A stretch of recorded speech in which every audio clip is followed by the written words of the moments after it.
Hey everybody, sit down around the hearth, grab a frosty mug of ale. Welcome to the Lion's Pride Tavern, where we discuss all things Azeroth.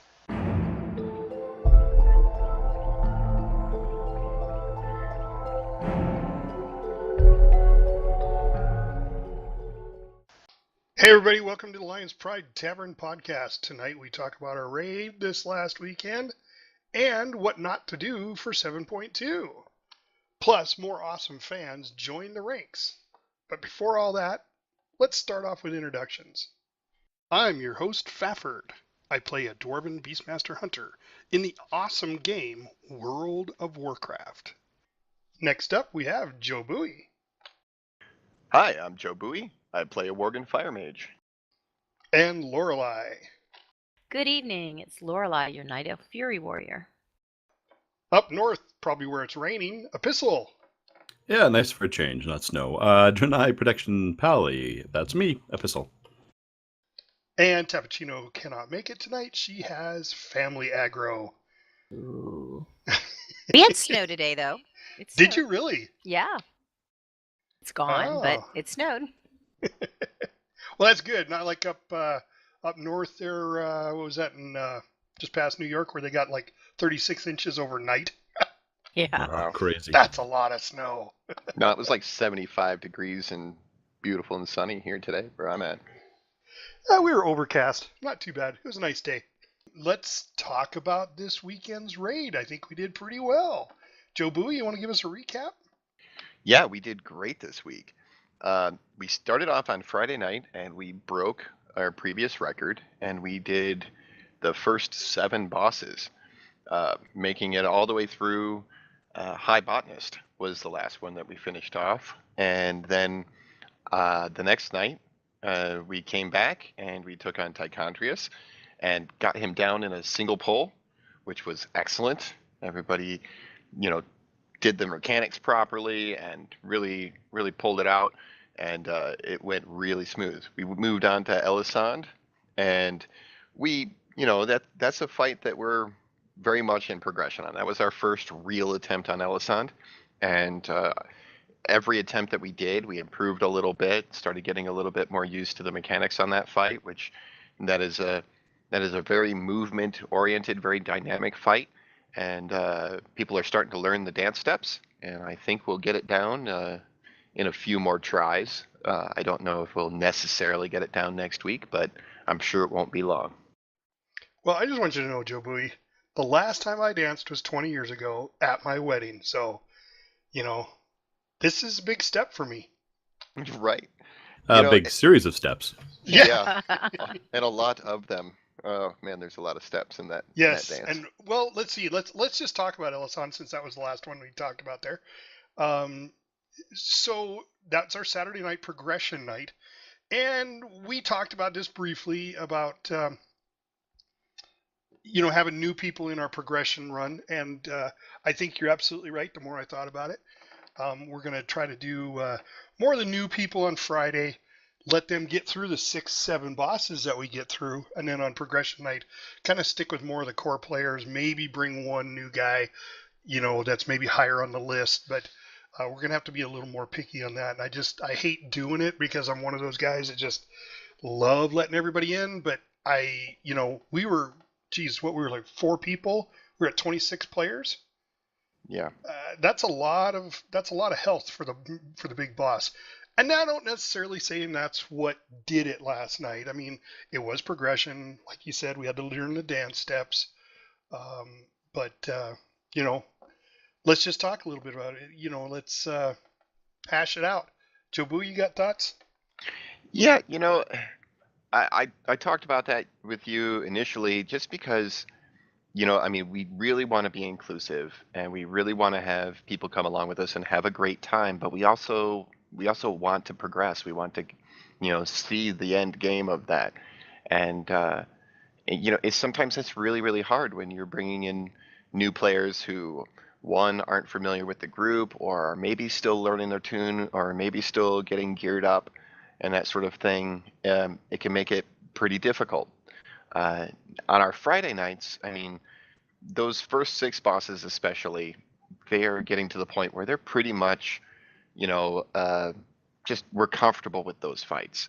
The people who show up every week, we're not having to think about all the mechanics all the time. It's not super tough. I mean, there's still some parts that are a little tricky and people have to focus on and that sort of thing. But for the most part, even if we mess up on our beginning and face pull the boss, we can still down it without much trouble at all.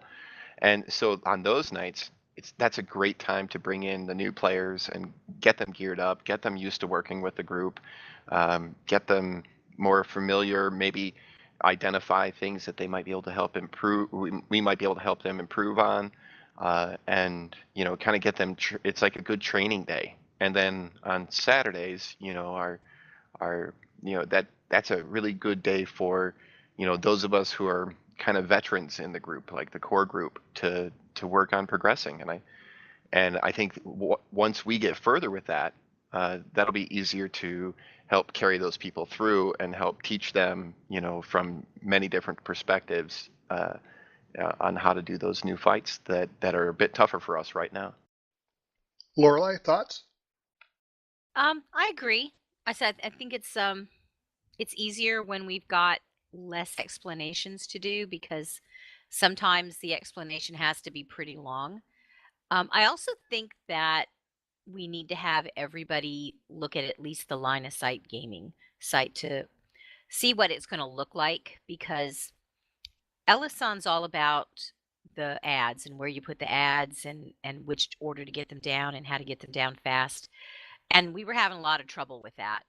And once you get that part down, the rest of it's really easy. Just getting through that first phase, I think, is the hardest phase. The rest of it's a breeze after that.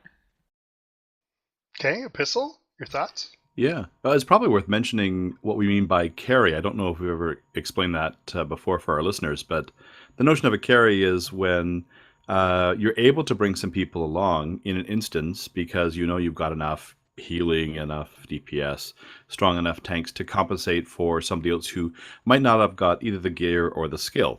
It's somewhat self-explanatory, but it's probably worth just explaining it. I think it's a wonderful thing to be able to do that sort of thing for other people, to bring them along and to learn the fights that way. But yeah, there's only a certain margin you can do that before the whole raid starts to suffer. So we don't want to be, taking on too many people who won't be able to get those numbers out that we need to be successful. I agree. So go ahead. Yeah. So that being said, I think we've got to be cautious for everybody's sake, for the good of the whole group, to not be overdoing it. But at the same time, I've been in the situation where my gear has been low when I've been DPSing in other situations, other guilds, and I would be looking at the meter and I'd see I was way down and I'd know we weren't being successful and I'd hear the frustration. And that's an awful situation to be in because you start to feel like, wow, is it me? And it may not be, but is it me? I'm on the lower end and maybe I'm not pulling my weight. And I just don't like to put people into that situation if we're not all ready to handle that. And that's exactly what I was going to bring up. I'm glad you brought it up because that's what I was going to say. I've been there too, where my numbers were at the bottom, and I just know everybody's like, oh, people need to know the fight. People need to, get their gear before they come in. And it's like, I know they're talking about me, or at least I feel that way. So I don't want to put our new players in that position either. So, that's why the more I thought about it, the more, and like I said, Joe Bowie and I talked a little bit right after the raid. Epistle, you were in on that conversation too. Yeah, I was. It just makes sense, and I don't think anybody's going to get upset because, if they are at the bottom end of the chart, then that's great. They're going to feel that same way. But if they're not, then they got nothing to worry about, So, yeah, I'm glad we got that up and talked about it. That's a good thing. But let's talk briefly about what Joe Bowie was saying about how on Friday nights we pretty much, what did we cheese 3 bosses right in a row? Let's see. 2, I think. 2. Well, Yeah, we only cheesed the 2. Yeah. We cheesed it. Yeah. And then Anomaly. Yeah, the chromatic anomaly. Yep. we cheesed that one. That was the first time we cheesed on the Scorpion fight. Um, and for those Yeah. listeners not familiar with that, the Scorpion fight, normally you need to do most of the mechanics and set it up a certain way, but there is a method to do it if you are overgeared enough where you can basically, like just forget about all the mechanics and just, I tell Pull you, everything. yeah, Pull just, everything. Yeah, yeah, I you just, honestly did not think we were going to live through that. yeah, but I gotta I say, had it. from a fire mage perspective though, I loved it because Oh, the Right. numbers, Right. the numbers. oh, I was sitting there at one point. I think I hit close to 3.5 million DPS. It did Yeah. drop down at the end, but I mean, I was just crunching the numbers in that one. Bronze Beer was going, Joe Bowie, 3.5 mil? Seriously? Yeah, it's like I Well, have a well, hard enough time keeping up yeah. anyway. Well, he's gonna go back and make sure he's got two kind of specs ready to go between, single target and multi target because he can't let that stand. But I gotta say, from as a fire mage in 7.2 or in 7.15, like we are really not strong on single target, but we're really great at AoE. So having that moment in the sun where I was literally doing double the numbers of everybody else was just like, yes, I feel so powerful. That's the moment when you are the sun glowing with a nuclear heat. I was going to say, no pun intended, the fire mage feeling Right. like the sun. Yeah, but I mean, that was quite a bit of fun to cheese that one out. I enjoyed that a lot, actually. And I have to give credit, and I believe it was to Durag. He Yeah, came out to me he before the suggested. raid started. He goes, we could try this. And he was so excited to try it. And then when he announced it, I mean, he just couldn't keep his mouth shut. He's like, yep, we're just going to pull everything and stand right over here. And everybody's like, oh, no. The healers were going crazy. They were like, I wish Tap was here. I would like to get her Yeah, out, her input I on let her it. know I might need some big heals because he was taking the boss and then picking up a few ads, and I was trying to get them all, which I knew could have been a dicey situation. I was thinking about making more band-aids. Yeah. It was a very unique moment. Even Bronzebeard was like, we're not going to do it. We're not going to do it. It's not going to happen. See, I had done And yet that. we did. I had done that in LFR before. I'd seen some tanks cheese it in LFR, and so I knew the process on how that was going to be cheesed, and I was all like, "Ooh, that's gonna be fun," and then of course it was, and I don't mind if we do that every week for a while. I would love. I think we will. Yeah. So our new guy, Ark and Shadow, we talked about him last podcast. He was one of our podcast fans, and he joined our guild and joined our ranks and raided with us for the first time that night. I can't imagine what he's thinking. The very first boss They're we pull, crazy. right?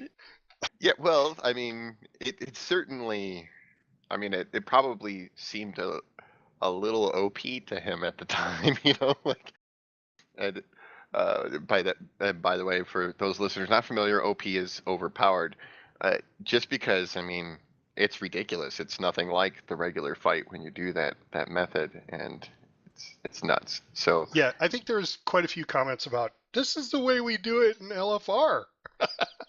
yeah. Well, the last LFR I went on was a disaster, and there wasn't really a lot of heals. We got through it, but it was like we were cheesing, so I figured if I can survive that with very poor healers, I'm sure with the great ones we've got, we'll be fine. Yeah, it was definitely interesting. It was also funny to hear people going, like there was I could hear the confusion in their voices Yeah. as they didn't understand that they didn't have to do the mechanics at all. Right. And they were like, I gotta get behind the thing. And they're like, no, you don't. And they're like, but I have to do it because it's what I have to do here. And they're like, no, you don't. Well, I think I mark me if I'm wrong, Lorelai. I think I even heard Lorelai say, "Okay, I everybody did. behind the scales." behind the scale. Yep. And we were like, "Why? Why?" Just in case that thing turned around and it would hit us all. Better to be safe than sorry. Well, and I have to admit, the first time the scales popped up, I didn't even think about it, and it knocked me back, and I was like, "Oh no! Oh wait, there's no scorpions back there because a pistol pulled them all. I got every single one of them.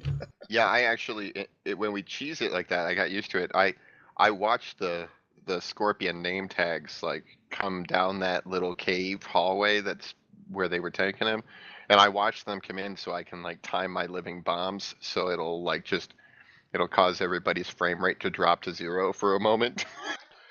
Oh yes, and so that was probably, just so our listeners know, that was probably the biggest thing that happened, was that everybody's frame rate dropped down to nothing. Yeah, it And, definitely and takes its toll. Bronzebeard's machine is really slow, so I think that was a little frustrating for him too. Yeah.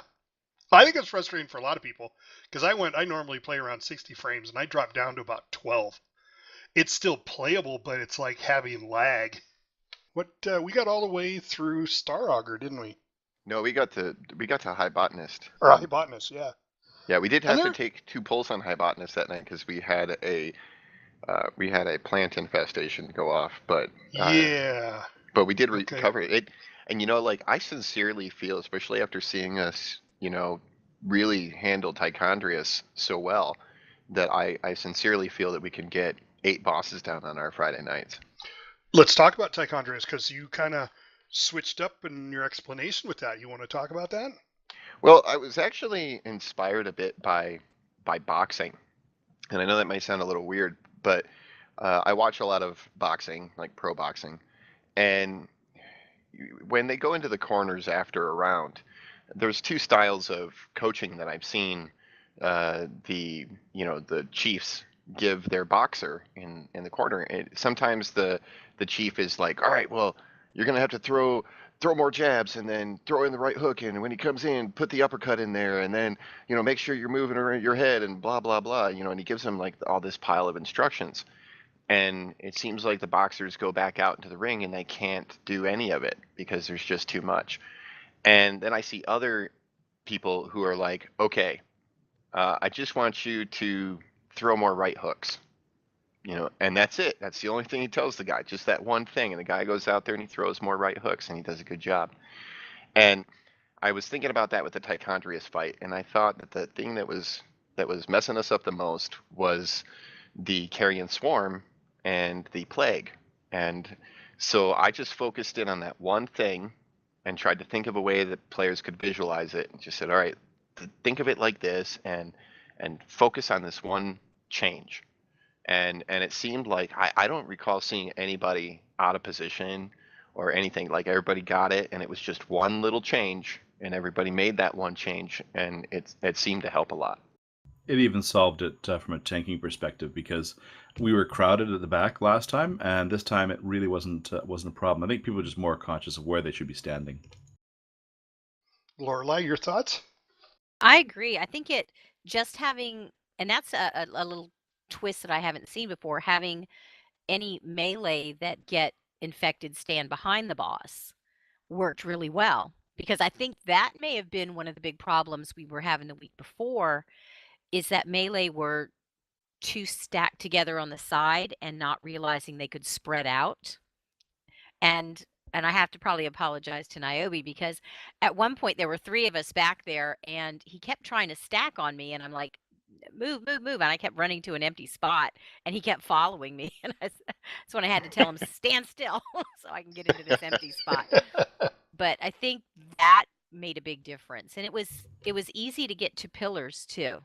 I mean, we had pillars right in the best spots that they could be in. I'm thinking that we won't take that personally. Yeah.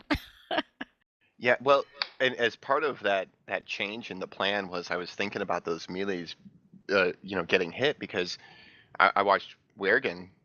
I saw him take a hit that killed him in one shot, and it was because he was lined up with like most of the ranged people. So he was getting hit by their Carrion Swarm for like 5 or 6 people all in one go, and pop, he was dead. There was no saving him. And so I was trying to think, well, what do we do with the melee to make sure that the ranged have plenty of room and the melee have plenty of room? And my thought was just, well, have them get between the boss and the wall. Just get them out of the way. And it seemed to work really, really well. Yeah, and it's also something where Melee also has to just learn that there are times when it's better to spread out and take a step back and not hit the boss than to crowd and hit the boss and everybody get hit with something that's going to knock them dead in one shot. Right. Okay, good point. The other thing I think that one little change solved was I didn't see people spreading the plague. Half it, No, like it didn't. not at Yeah. all actually. True.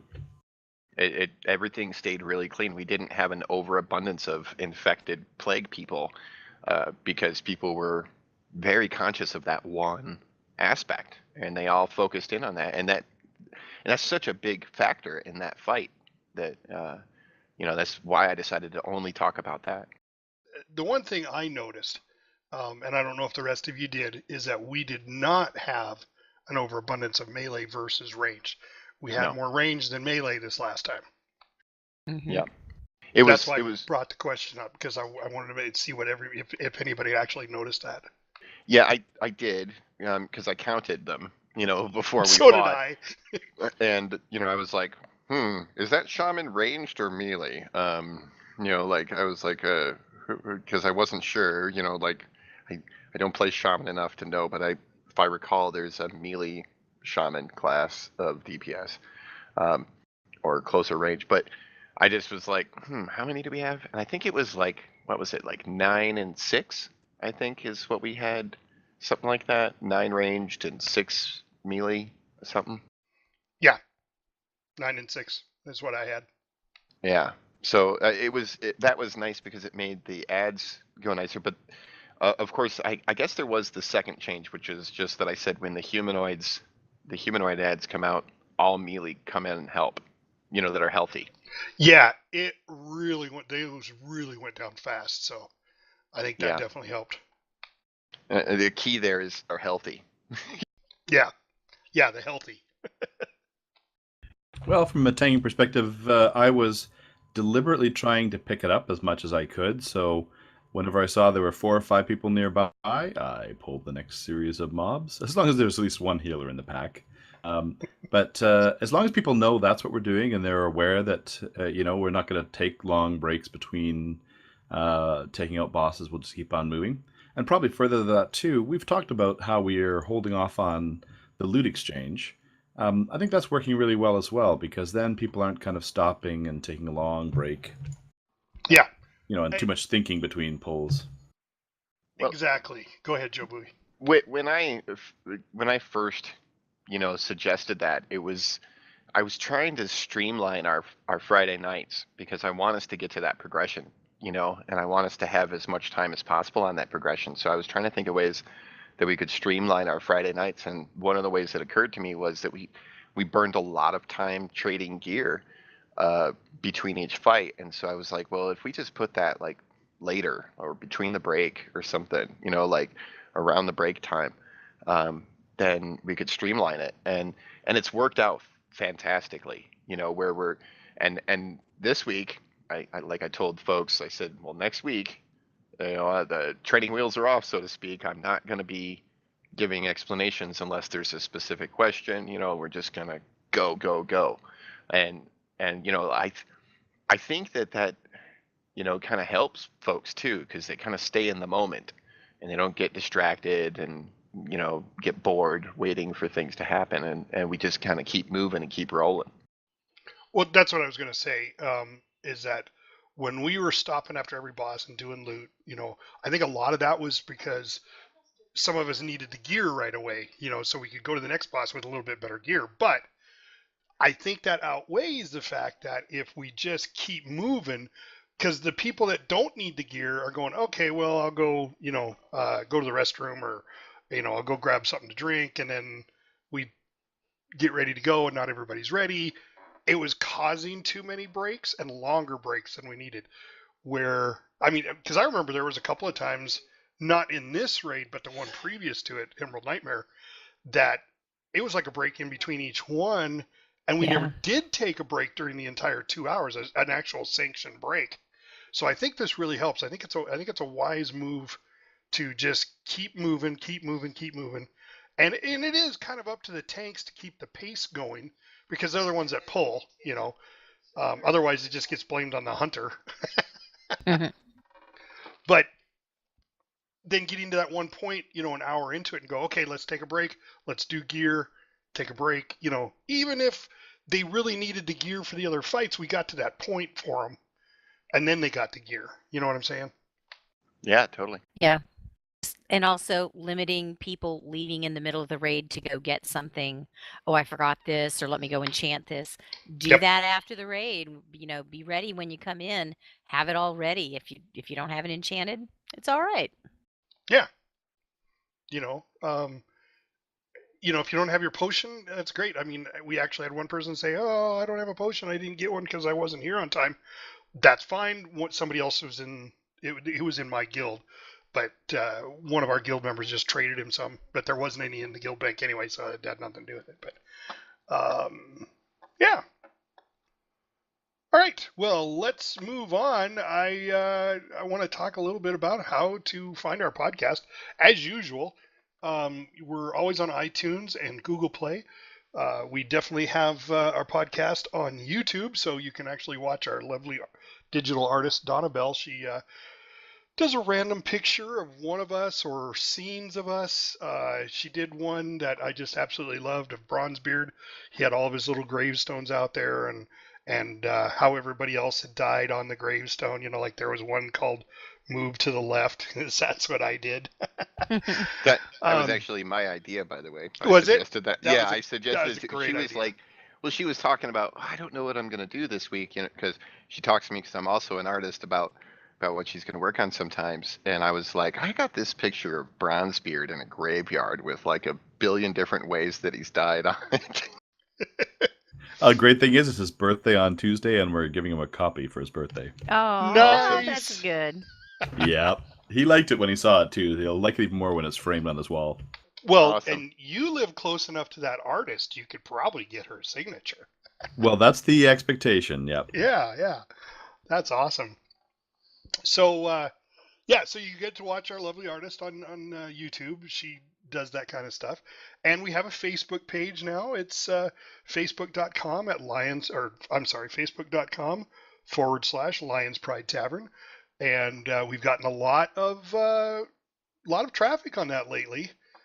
Like I said, we've got Ark and Shadow, which is one of our new members. And right after, it was just like all of a sudden it hit people, hey, they have a Facebook page and we can contact them through there. Instead of using our normal Lions Pride Tavern at yahoo.com for email, they got a hold of us through there. And we've got 2 other new players this week that are fans of the podcast. That's awesome. Yeah, right? So there's Zaticus, and he's been listening to us for quite a while for our podcast. But what he did is he liked the way we sounded, but he wanted to see the way we played. And because I've been putting the live broadcasts saying that they're up on on the Facebook page, he's been going to the YouTube page and he watched a couple of live broadcasts and went, wow, that's exactly the way I used to play with my old guild. So he shot me an email and or a comment and asked if we needed anybody, he'd be happy to join us and move his tune and a whole bit. So he did. And then there's Burma. He did the same thing. He's been listening to us for a while, and he's been having problems, with his rating, and just like everybody else does it. It's a common story I hear. They get into some of these raid groups, and they're just not fun, and they want to have fun. Yeah, too much drama, and then their guild has drama. Somebody doesn't like somebody or whatever. So he joined us too. So our ranks are growing. That's actually good. That's 3 in 2 weeks. Yeah. That's pretty cool. Yeah, podcast stats. So we're down just a little bit. We had 2,200 last week. We're at 2,100 this week of subscribers, which isn't bad. But that just means people have real lives in Sweden, Denmark, Singapore, Japan, India, Hong Kong, China, Germany, Ireland, Russia, Spain, Brazil, Australia, Guyana, and then, of course, Canada, US, and the UK. Couldn't we just say on Earth? I know, right? But that's amazing, guys. It's absolutely amazing. I realize that there's several gazillion people on planet Earth, but we've got 2,100 listening to us. That's pretty cool. I'm waiting for the one in Antarctica.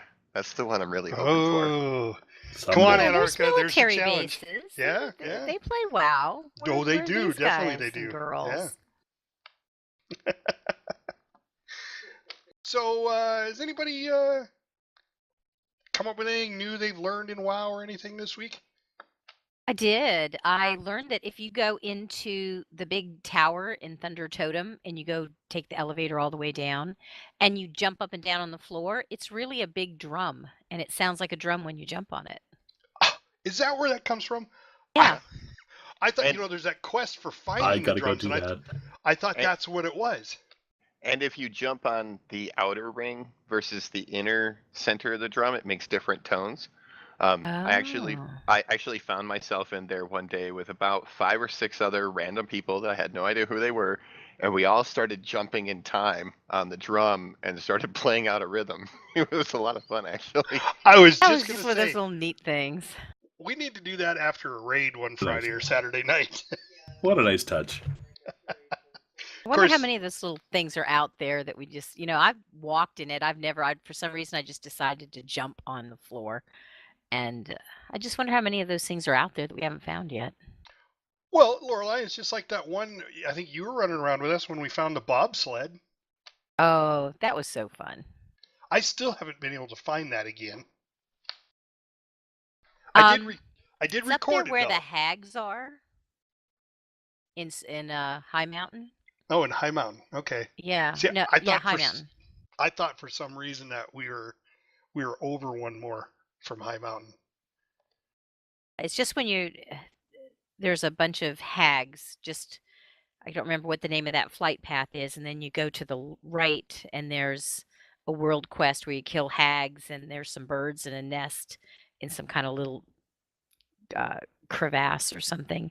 And then there's farther on, along the right, there's more hags and those little rat guys wandering around. And there's a hill you go up. If you keep going to the right, there's a hill you go up, and he's up there. Okay. Can you ride the bobsled?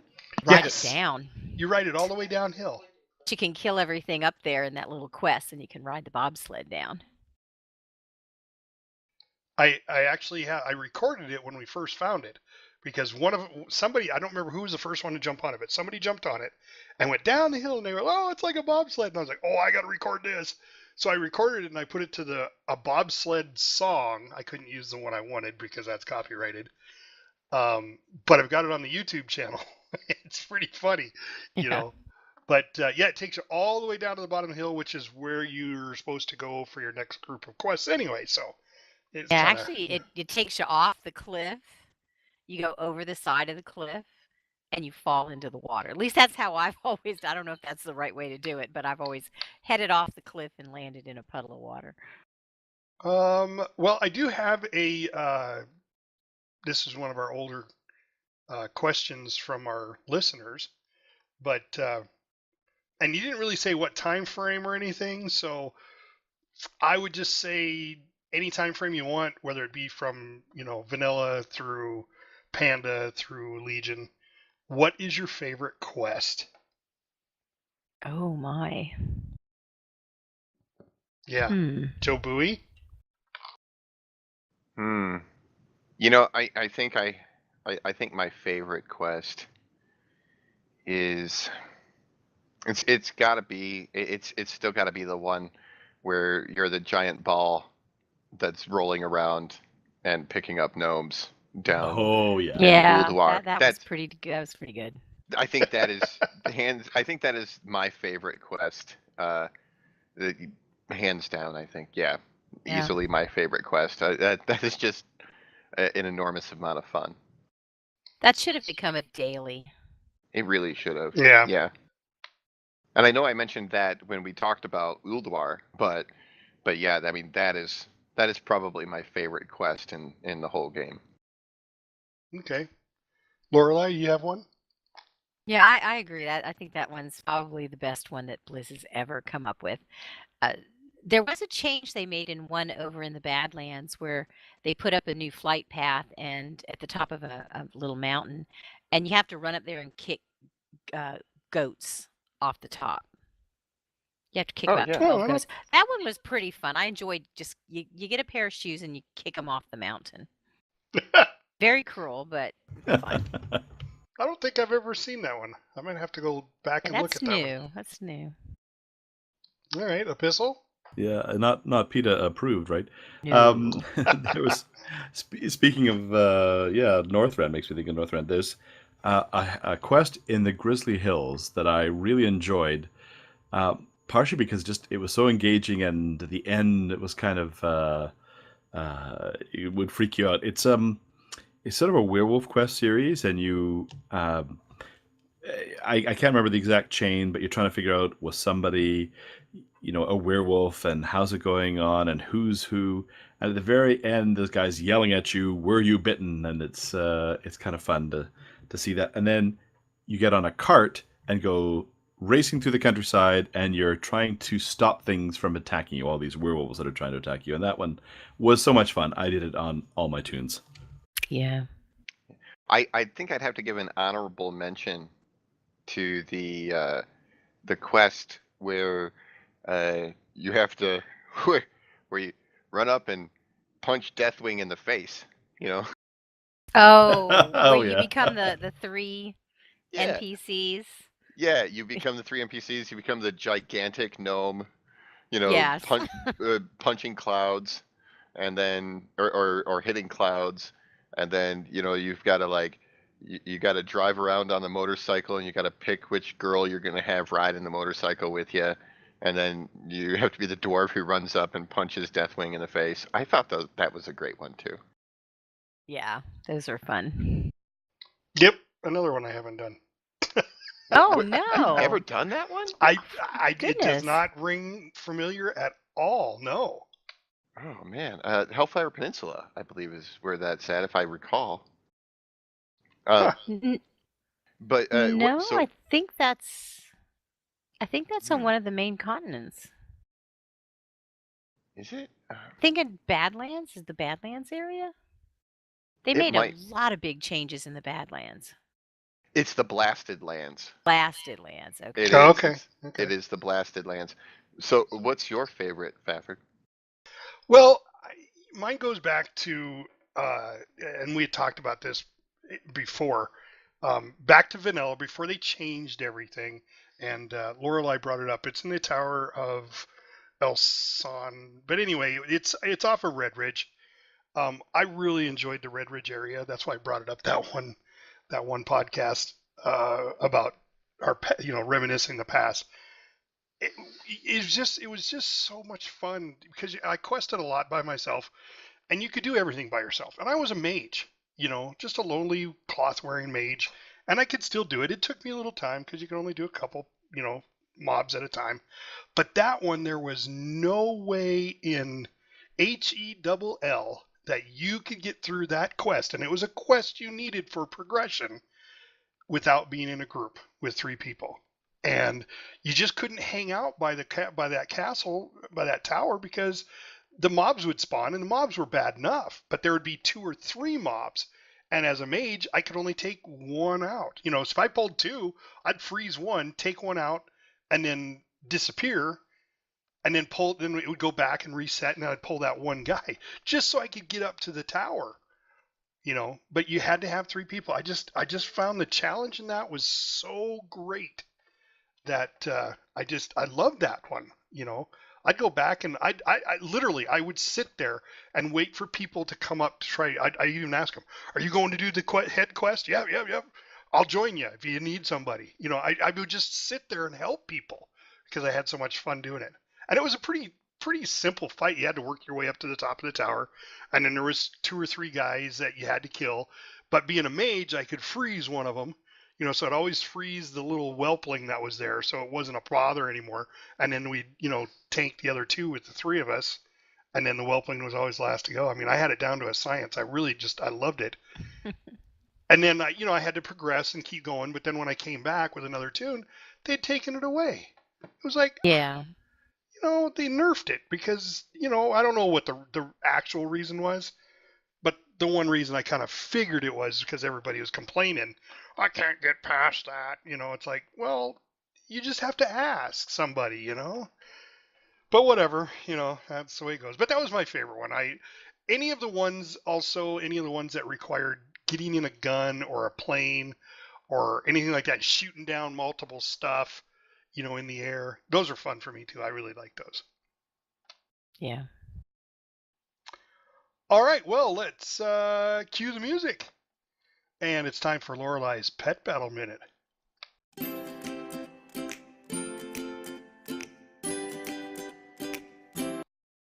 All right, let's see what we're going to do today. We're going to talk about just a very short pet battle tip as you level your pets. Make sure that you're purchasing the tokens that allow you to raise them one level. You can get those at your vendor in Dalaran or in your garrison if you go back there and do your pet battles every day. So save your pet charms up, and that's a good way of leveling pets very quickly. Now, the pet battler I want to talk about today is in Dalaran, and that's the Heliosis fight. And that is a very neat fight in that it's a two-phase fight, and it's a legendary elemental. He starts out as a phoenix, and when you kill him as a phoenix, he turns into an egg. And you only have 4 rounds to kill that egg. Otherwise, he reverts to a phoenix, and you will not be able to kill him again. So I've been able to do that with 2 pets. And the first pet I use is a snail, so that I can use absorb, shell, and dive. And my second pet is a Zandalari knee biter with hunting party, black claw, and leap. And you can take out the phoenix with your snail, and then you can finish off the egg with your knee biter before he reverts back to a phoenix again. And that's my pet battle minute for today. Awesome. Good to know. All right, getting deeps with Joe Bowie. All right, today I'm going to talk a little bit about how you can improve your DPS by getting more familiar with your spells or abilities and how to look for spell or ability interaction. While most of us are pretty familiar with the spells and abilities that our characters have, I find it to be useful to go back through them from time to time and reread them to make sure there isn't something that I missed before, or maybe there's something that has changed that I didn't notice, or anything I'd simply forgotten about. Another thing that I try to look for is spell or ability interaction. When some spells or abilities will affect the power of another spell or ability. For an example, a fire mage has interaction between Mastery Ignite and the talent Cinderstorm. Normally, Cinderstorm throws out cinders that will do moderate damage to whatever targets they come in contact with. However, if those targets are affected by the Ignite, then those cinders will do 30% more damage to those targets. So that's a good thing to pay attention to. Another good example is with Fury Warrior. Fury Warriors have the ability to do Whirlwind, and that interacts with Bloodthirst and Rampage. So if you hit your targets with Whirlwind first, then your next Bloodthirst or Rampage will strike up to 4 additional targets for 50% of the damage you do to the primary target, which is another great way to just maximize some of your DPS. There's many other spells and abilities across most classes and specs that have those kind of interactions, and understanding which spells and abilities these are and how they affect your other spells and abilities can help you get the most out of your DPS. Very cool. Epistles, come at me, a tanking minute. For the Come At Me tanking minute today, I want to talk about how you as a tank develop initial threat. It really helps if you think ahead of time and kind of have mapped out in your head how you're going to build threat on one target or whether you're doing multiple targets, because it's a slightly different approach for the two. If you're going for one target, say for example a boss all by themselves, or you're just getting one ad in a clearing up some trash in a dungeon, and there's one bigger one, you're probably going to want to just hit the taunt. Your taunt ability, and each tank has a variant on them, will guarantee they come at you, and will also mean that anything you do to build threat on that mob will be actually multiplied. So you'll even do more threat. So you could almost be a lazy tank, throw the taunt on, hit them with a couple of your biggest abilities, And pretty much until it's gone, they're going to have your undivided attention. So that's fairly simple, but that's single target.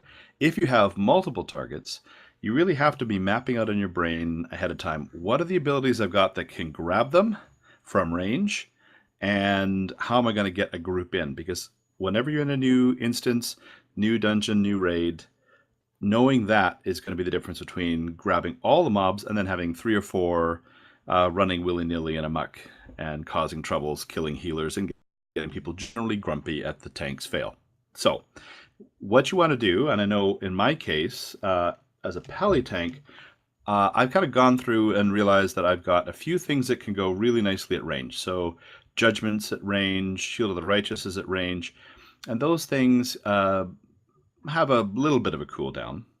But my absolute favorite is Avenger's Shield. It's a thrown one, and it will go some distance and get any mobs close proximity to each other, and pretty much guarantee they're going to stay at me and come right at me until I, put Consecration down, which is a localized small circle area, and my Blessed Hammer, which will again keep them together at a very close range. So what I will sometimes do is I will taunt one, hit one with a Judgment, hit one with a Shield of the Righteous, so it's kind of clicking, clicking, clicking. When they fix tab targeting, that's going to be a lot easier. And you click on each individual mob to figure out which one they are and get them all coming towards me, assuming, of course, that my shield of the Avenger Shield, I should say, which is my favorite one, is not up. So I've kind of got a little mental map of how it works and a awareness of cooldowns, so that even if one of those mobs peels off, it's a little easier to then click on that mob and then hit another one of those cooldowns. So that I've got them. But once that's all done and they're all nice and close and getting friendly with me, that's when I can shift to doing just a regular Consecration and Blessed Hammer, which are my 2 AoE tanking abilities. So when you're tanking, you've got to be thinking about that, how you're going to get those far away to you, and then once they're there, how you're going to keep them. And that's the Tanking Minute. All right. So, it's WFN News, Warcraft Fafard News. So, BlizzCon finally set their date for 2017. It's November 3rd and 4th. If you're going to make it there, get your tickets, or if not, get your virtual tickets. I don't know if they're actually selling tickets right at the moment, but they did set the dates. So, November 3rd and 4th, 2017. We also believe that the pre-patch that just happened, and if you haven't downloaded it, get to download it, because that's probably for 7.2, so you want to stay up to date. Get that pre-patch downloaded. Plus, I am going to talk briefly about what not to do prior to patch 7.2. So there are just a few things that they recommend you not doing prior to 7.2.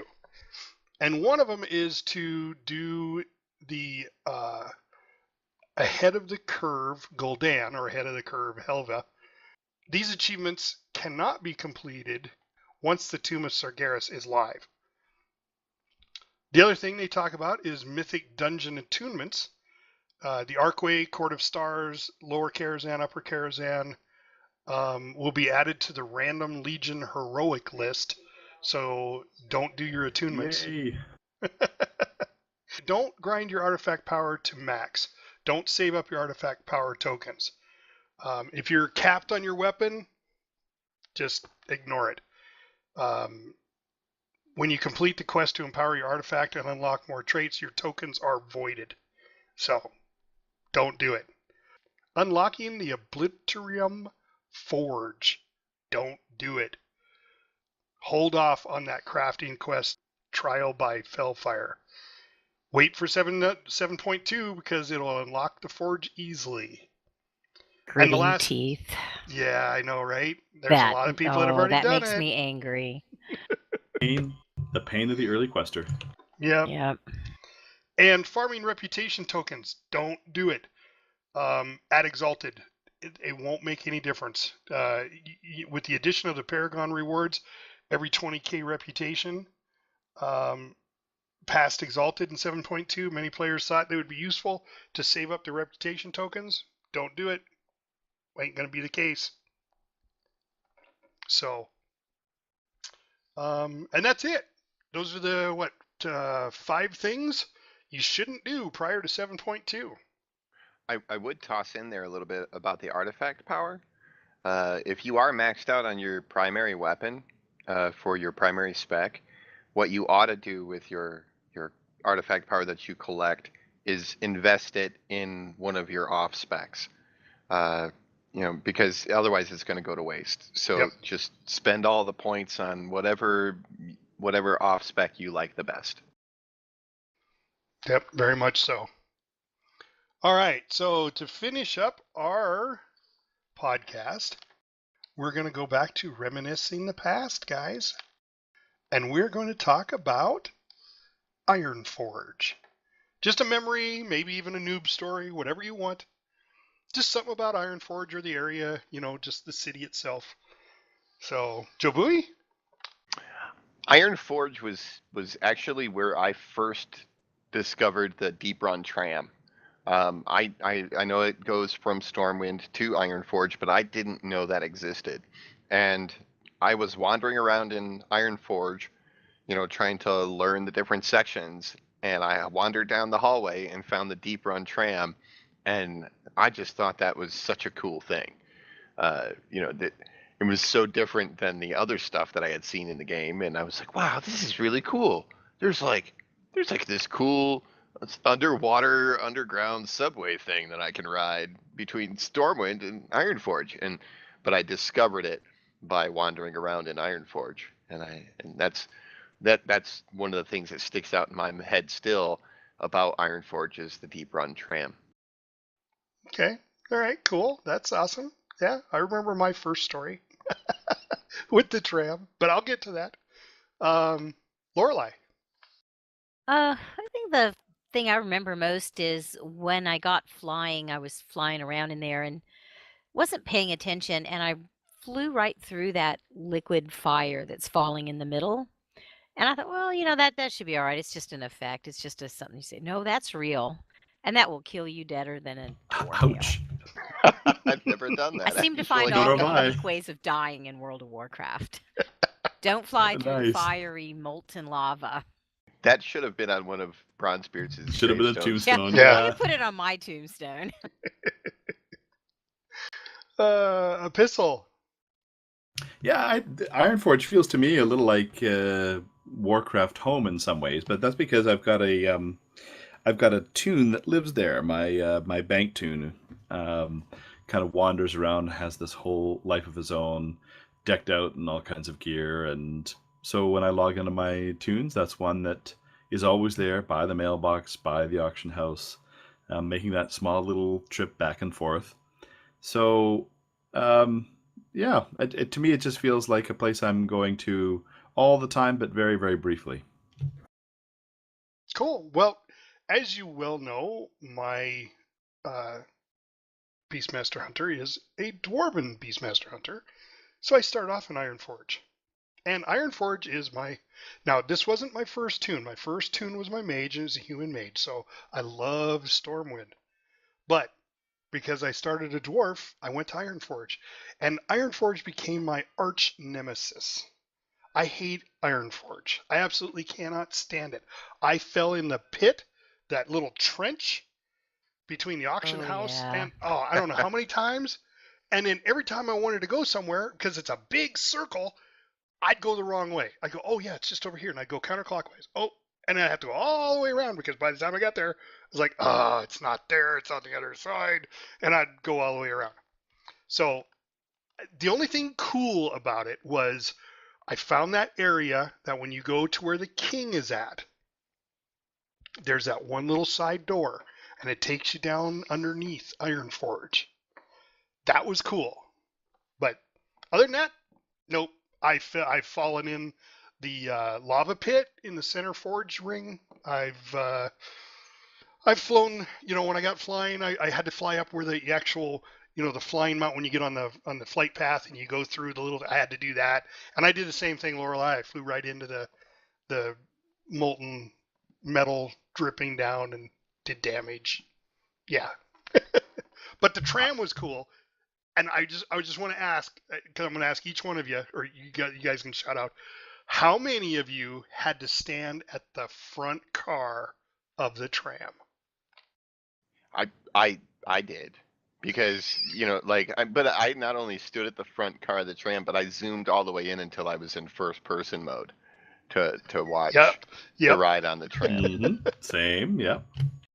Okay. And I like the middle of the tram. I'm like that roller coaster. I never go in the front car of the roller coaster. I'm Yep. always at the front car. I've actually been really kind of upset that there's not a clear, simple way for me to use my Oculus Rift and go ride the tram. And I would love to do that. All right. So second question, who's all fallen off by accident? I've never fallen off the tram, actually. Not that no. Yeah, I don't think I have either. Nope. Just you, Fafford. Oh Oh. my God. Are you serious? I am the You- only you- one who did it. It's Come the only on, time I fans. haven't died in WoW. Come on, fans. You got to can help fall me out. off the tram? What? You Wow. got to help me out, fans. I can't be the only one in World of Warcraft who has fallen off the tram. Did you have to Please. walk or something?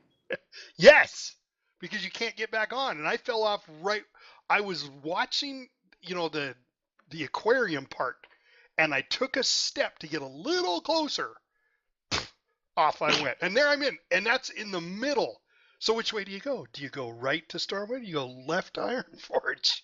You get your bag, get the Hearthstone. See, why Well, I've I don't walked think down of it those on things. purpose. I've never fallen. I mean, I've walked in because I wanted to stand there and see if I could see through the aquarium. And you can't do that when you're going through there really fast. So I thought if I walked down there and stood at the aquarium, I'd be able to see things. Oh, that's cool. Will the tram yeah. kill you? No, No. there's a pit below it. So how many trams did you saddeningly watch fly over your head on the way to the other side? Do you remember? No, No, by and that time I was like so bored with running through that And- place. It's like that was a lesson learned. And I'm telling you, you can't mount up in there either. No. Your little level 20 legs and keep on running. Yep. I don't remember how many trams went over my head. It was quite a few. I just imagine this lowly dwarf standing there underneath watching the trams go by. Please, somebody pick me up. Well, I'm just more about thinking about the people on the tram looking down going, what the heck is that dwarf doing down there? Yeah. Is he always down there? Throw him some food. Let's ride back and see if he's still there. I right, guys. wonder if anybody jumped off the tram to go find the hidden dwarf in the middle of the tram run. I do remember one time I was going to the tram, walked through the little fuzzy tunnel that teleports you there, and there is 150 horde because they were getting ready to assault Ironforge. And I just went, oh! I mean, I saw all these hordes. There was Taurens, there were orcs, there were, trolls, and I'm just like, I turned right around and went back through. Slightly intimidating. Yeah, right?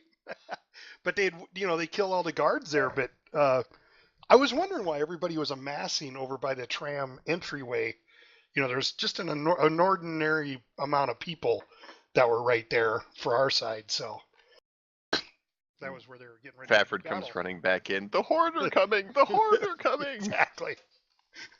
1 if by land, 2 if by sea, 3 if by tunnel. Guys, it's been great. Thanks for coming, and we'll see you all next Friday. Yep. Fun as always. See you Thanks, next week. folks. If you like this podcast, throw us a like and subscribe to our channel. And please, leave comments or questions below. Maybe we'll answer them on the air next podcast. We are hosted on Podomatic.com. Our website is lionspridetavern.podomatic.com. Our podcast also airs on iTunes for Apple users, Google Play for Androids, and YouTube. Just search World of Warcraft Lions Pride Tavern podcast. See you next week, and thanks for listening.